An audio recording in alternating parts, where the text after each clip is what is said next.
एक चिमूटभर विष दररोज. आरती नावाच्या एका तरुणीचे लग्न झाले आणि ती आपल्या पती व सासूबाईंसोबत सासरी राहू लागली. थोड्याच दिवसात आरतीला जाणू लागले की तिचं सासूबाईसोबत पटत नाही. सासू जुन्या विचारांची होती तर आरती नवनवीन विचारांची. दोघींमध्ये रोज वादविवाद होऊ लागले. दिवस सरले, महिने गेले, वर्षही निघून गेले. सासू टोमणे मारणं थांबवत नव्हती आणि आरतीलाही प्रत्युत्तर देण्यापासून मागे हटत नव्हती. परिस्थिती अधिकच बिकट झाली.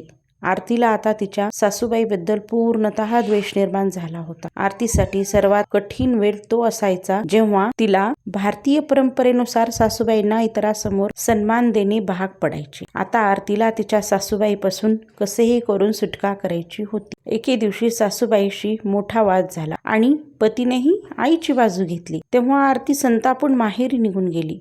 आरतीचे वडील आयुर्वेदाचे डॉक्टर होते. तिने रडत रडत आपली व्यथा वडिलांना सांगितली आणि म्हणाली, बाबा मला काही करून विष द्या, जे मी त्या म्हातारीला पाहिजे, नाहीतर मी सासरी परत जाणार नाही. मुलीचे दुःख समजून घेत वडिलांनी तिच्या डोक्यावरून प्रेमाने हात फिरवत सांगितले, बेटा जर तू सासूबाईंना विष देऊन मारलंस तर तुला पोलीस पकडतील आणि मलाही, कारण विष मीच दिलं असेल.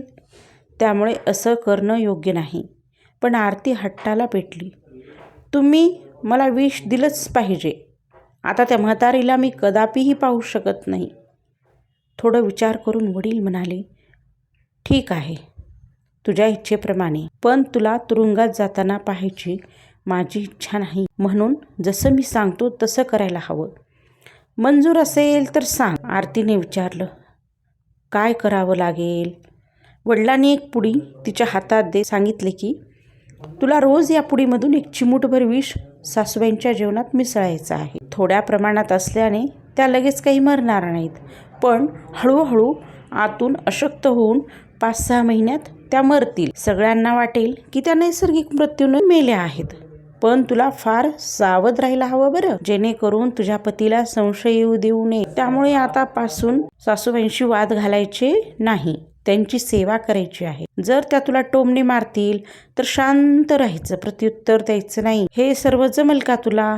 आरतीने विचार केला, 6 महिन्यांचीच तर गोष्ट आहे, नंतर सुटका मिळेलच. तिने वडिलांचं ऐकलं आणि पुडी घेऊन सासरी गेली. सासरी जाताच आरतीने दुसऱ्या दिवशीपासून सासूबाईंच्या जेवणात एक चिमूटभर विष मिसळायला सुरुवात केली. त्यासोबत तिने वर्तनही बदलले.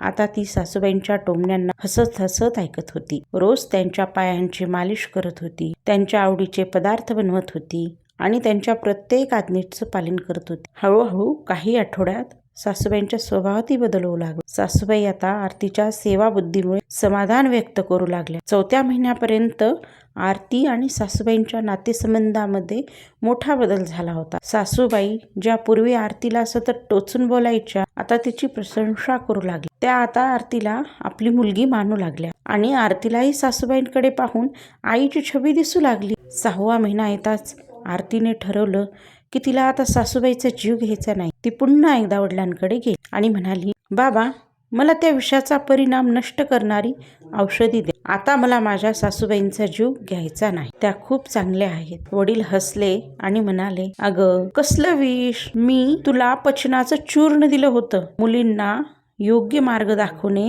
हे आईवडिलांचं कर्तव्य आहे. हे आपल्याला या गोष्टीमधून दिसून येते. धन्यवाद.